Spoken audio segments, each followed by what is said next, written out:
Welcome to Tanversations. I'm Tanya, a 20 something working in venture capital and excited about the Web3 space.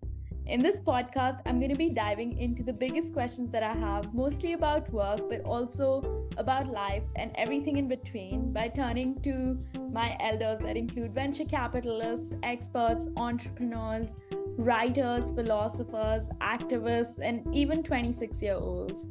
So grab your pumpkin spice lattes, kombucha, iced coffee, and 16th other beverage as we go through these conversations together.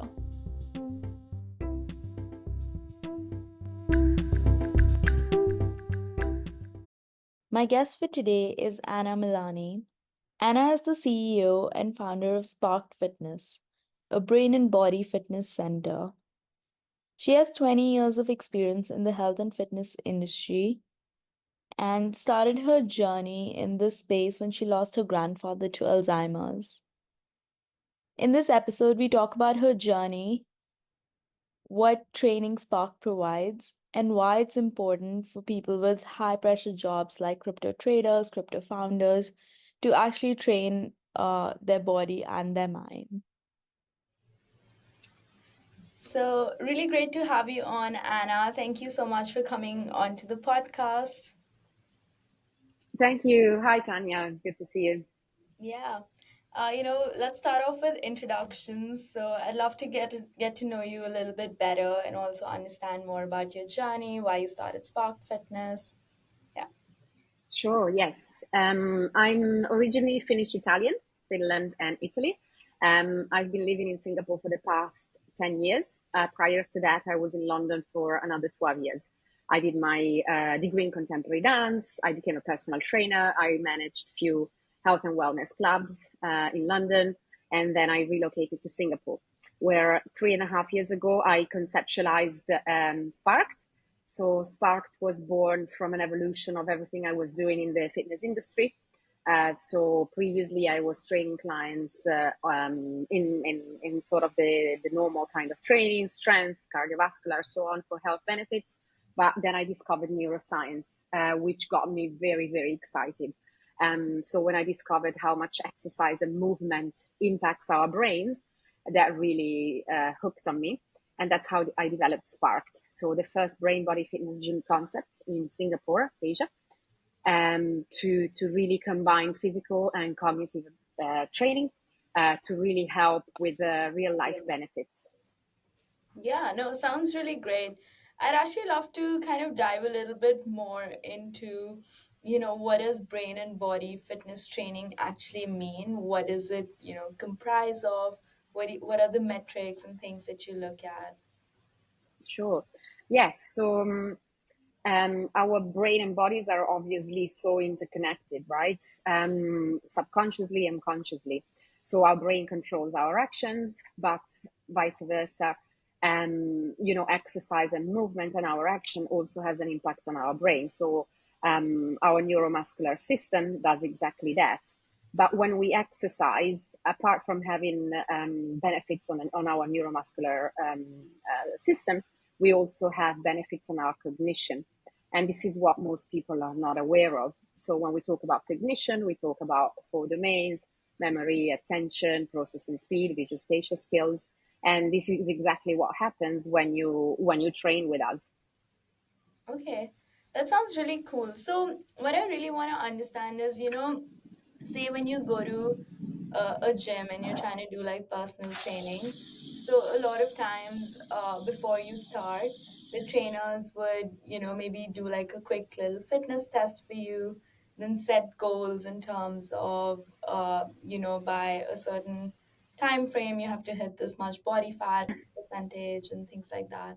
But when it comes to training the mind, are there like specific, can you quantify these things, or what are the things that you really look for, and how do you see progress over time? Yes. So yes, because we are literally a brain body fitness gym, we do a physical and we also do a cognitive assessment. So the physical assessment, like you would have experienced in any other gym, you go through your cardio test, your strength test, so on and so forth, how well your joints move and so on. And then you do a goal setting assessment as well. When it comes to testing your cognition, Yes, we do look at different metrics, and in fact, we use a validated test, a third party supplier from Canada that is used in a lot of clinical trials. And we put our clients through that assessment. The assessment can consist of 6 tests or 12 tests. Six tests takes about 20 minutes, and then the 12 test takes about 45 minutes. And at the end of the test, your brain is pretty much exhausted Yeah. and fried, I have to say. But what we look at in during that test and the report we get for people, we get a report on their verbal ability, on their memory, on their concentration, their attention, their visual spatial skills and processing. What we also look at when we train clients, we also look at their processing speed, their reaction time. We have different technologies and machines that you get tested on and look at exactly that. We look at also accuracy, of course, because as well as doing something fast, you need to make sure you're doing it accurately and correct. Yeah, for sure. Okay, so I've taken the test just as a disclaimer, and I have to say it was quite difficult, not super easy, and I did get my results as well, so I have a pretty average brain, I have to say. Well, you'll be surprised that 80% of the population fall within the average category. So Yeah. yeah, unfortunately, as much as we all want to be so smart and so on, but that's good news, right? We can train our brain so much. Our brain Yeah. is so malleable and neuroplastic that as long as we train and we expose ourselves to new experiences and stimuli, then we can improve. Yeah, for sure. Especially in places like Singapore, I would imagine, because I feel like Singapore is one of those places which is, it's a very predictable country. There's not a lot of new things that happen, It's very, obviously, it's a very safe, clean, functional kind of a country, but the drawback of that is it's very predictable. Things don't go wrong. So you don't really have a lot of opportunities to like challenge yourself and things like that. So I would imagine, especially in a place like Singapore, you would need something like Spark, where you kind of put yourself in situations where you're challenging your mind, basically. So, do you right now the people that you train in Singapore? What does that client base look like in this moment? Yeah, sure.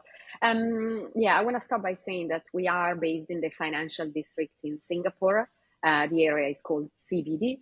And so we are within a corporate building setting. So with that, we see a lot of corporates.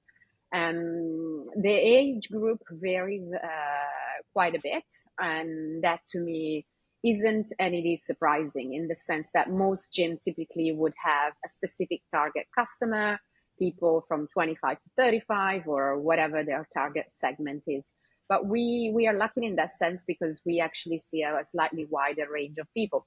And this is also because we offer different services. So for the group class sessions, for instance, we tend to see a younger age group. So literally people from their 20s, maybe they just started a career in corporate, and up to people towards 45, let's say. So that's kind of typically the age group for class people. When it comes to personal training session, a little bit older. I don't want to say older because I don't think them as old people, but anyone sort of 45 to 65, still very active, still works in the CBD and wants to keep up with their performance, both mentally and physically. And then, of course, we have people that come for team building sessions, team building events, and those obviously are a wide range of group because corporates these days are very diverse in their teams. Yeah, for sure. So I want to understand, like, when these clients come to you, typically, not so much for the corporate clients, but like these individual clients that come to you, usually do you find that there's a trigger which makes them kind of come to you versus going to like a typical, like a normal, gym? Or do you find that it's more because, you've maybe done a lot of marketing and things like that, so people are coming in? What do you think, kind of leads to that client coming in and asking for this kind of a service? Sure. So again, typically for group people that come for group sessions, they may have seen us on social media, on Instagram, or maybe not Facebook. Facebook is a bit for the older generation, but typically on Instagram, they see some of our videos, or they've heard about us. They've heard, hey, come to this gym. It's very different. You'll be playing games. The games are fun. You'll be doing some games like the F1 drivers do or elite athletes do. You'll be challenged. You'll get a score. So they get attracted to the gamification side of things as well. It's a Yeah. big thing for us. And that applies for both people that that don't really exercise a huge amount or regularly. They may not be attracted to the regular gyms because they find it boring and they just don't enjoy it. Or we get people that are more gym users, more experienced, and they've tried the other services, but now they want to, yeah, try something different, try something new, and that's where they come to us. When it comes to personal training, though, people tend to have more specific goals. So they would have heard about us. They have heard maybe someone in their network goes to Sparked, and they are more familiar with the concept. They also have more specific goals, and the goals can be very different. Can from I've realized my brain is a little bit slower. I still work in the city. I need to keep up with my cognitive abilities. I want to keep my job for as long as possible. I wanna get faster, or I want to maintain that. Or we've had people in the past that were up for a promotion, for instance, and they wanted to work on specific skill set, maybe situational awareness, one of them, or making decision faster as well being accurate. So we do get people that tend to be specific on the performance side of things. Yeah. So they are quite clear in their goal, which is very, very exciting for us, I must say. We get people from interested in longevity as well. So they want to live long as much as possible, but they also want to live healthy, not just as long as, but they want to have a good life. And of course, we do also get people with certain conditions, predominantly neurological conditions.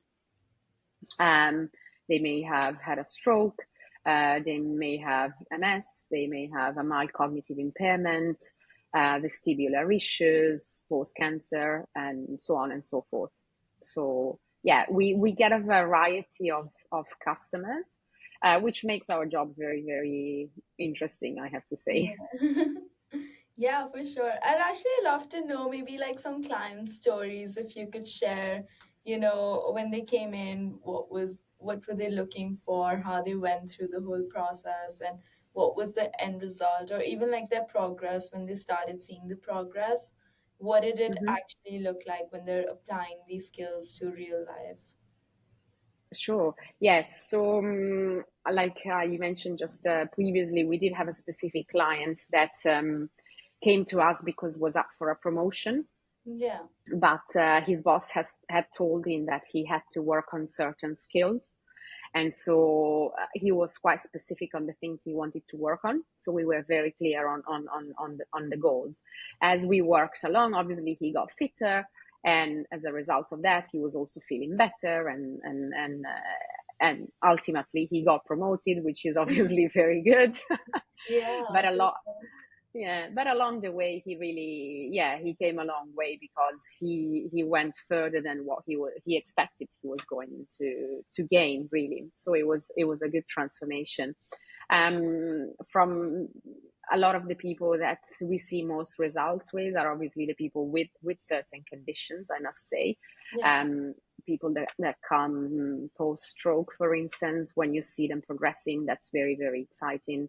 That's very, very yeah, interesting to see, of course, and is good to see when people feel the benefits themselves. Some of the other benefits people have subjectively reported to us are, I feel better when I drive Yeah. because I can see people, or I can see cars way ahead of me. I can see there's a cat coming from the side of the street, or I can stop the Yeah. car, or So these are some of the benefits: just feeling better at work, just feeling more alert. I have been doing training in the morning, therefore I feel just more alert at work. It's like having a bit of a coffee shop, right? Yeah. Um, yeah. So generally, when people report all these subjective benefits, that's really the best. We've had a mom reporting, I just feel faster when I'm at the playground with my kids. So the other day, my son was almost falling off one of the playground structures, but I was able to catch him like that, and I probably Yeah. wouldn't have done so before I trained with you. So all these examples are really real life examples. We do see also some amateur athletes that report better performance. So Wow. Yeah, no, for sure. I mean, I could totally imagine. So I've done, as a disclaimer, I've done one of the classes, and I thought it was really cool because, typically when I'm working out in the gym, then a lot of times, I'm like listening to music. I'm not really present, but I'm still working out just because I have all the exercises in my head. But I felt like, when I did the class at Spark, that I was very present in that moment just because it was challenging so many different things, right? Like, obviously, it's physically very challenging, but also mentally, you have to be very present, you have to be very alert, and you have to really focus. So, I thought, it's definitely something that is very useful. And especially for people who kind of work in the industry that I work in. So I work in crypto, obviously. But again, it's a very high stress, fast moving job. And a lot of my listeners actually work in like either they're founders, running businesses, or they work in finance, tech, which are again like very high stress jobs. So I was wondering, are there benefits of this kind of training for people like that? Like, what would those benefits exactly look like? yes, absolutely. I mean, trading, crypto finance, anything is obviously a complex skill that requires a lot of complex decision making under high pressure. There are a lot of variables, a lot of uncertainty. So I can really see it can be a stressful environment. So they have to handle, of course, multiple streams of information in a short and fast period of time. And like you said, attention and focus is literally crucial. Yeah. So yeah, so it's very interesting because this type of training can help with that, can help with building mental resilience, staying calm under pressure, focus for sure, working on working memory and situational awareness. So it's interesting because some of this training is utilized by some traders in the US predominantly as well, of course, with some of our clients too. But there was literally a recent study that lasted 6 months in Montreal at the Faubert Lab. And what they looked at a correlation between Yeah. trading scores and results compared to the baseline on one of the cognitive training tools and assessment we use as well as Sparked. Specifically, it's called NeuroTracker. So when essentially when they were doing the assessment and the training in the morning, if they reported a bad score, there was a higher chance of them making a loss during their trading in the day. Oh, So wow. they were, yeah, so they were kind of advised against trading on that particular day. Whereas if they had a good score on NeuroTracker that morning, the chances were that they were able to make a win in their trading that day. Now, Yeah. obviously, that's determined by a lot of factors, right? It's not just cognitive abilities. Maybe they had a bad night's sleep, or they were mentally fatigued, and so on. But I particularly find that very, very interesting, and it sounds common sense, right? You've had a bad sleep, your cognitive function is down, your day is not going to go as well, right? Um, so as a baseline, it's interesting to have that, to know that, and be aware of it. So maybe when you know you're having a bad day or a bad score, maybe you're going to have to be a bit more conscious of your decisions and think twice what decision you're going to make, right? um, but yeah, the fact that this cognition is trainable, I think that's what's the exciting part for me. Really is. So, um, some of the results, actually, there was an interesting result as well that showed that this trader's performance actually was similar to some of the elite athletes in the US. Oh, So wow. cognitively, basically, traders were kind of the cognitive athletes of the business world, let's say. So if we think about it in these terms, it's really, really interesting because athletes train all the time, and so should traders and Yeah. people in crypto and finance and anyone that has a high demanding job, right? So the more we train, the better um, our neurons are working, the better our neuroplasticity is happening, and yeah, it can bring a lot of benefits. Yeah, I actually do want to talk a little bit about the neuroplasticity side of things, but I have to say, if there are actual studies that really show this, then I'm surprised that banks or, really like hedge funds and things like that, they don't mandate this, tracker for their employees every day. I think it would actually be like a cool way to predict performance, like at least a variable of it, the human variable, which is usually the uncertain part for companies. So yeah, I think I would be surprised. Like in Singapore, have you ever gotten a request from like a bank or fund or anything like that to kind of do this test for their employees, or not really? Not at the moment yet, I have to say. I think some people might be a bit, I don't want to say scared, but you Yeah. know, it's not a sign of IQ. Yeah. However, people are quite um, conscious about cognition, let's say, and sometimes they are a bit wary, and also they want to keep it to themselves, right? There's not a lot of awareness in the sense of like, hey, I feel there's an issue with my cognition. Let's do something about it. And I feel that applies to corporates. There's not skepticism at all. I think people are aware between themselves that, hey, look, today I don't feel just as quick as, but to bring it to the corporate level, I think in certain cases and maybe even certain culture, it could be a bit Yeah.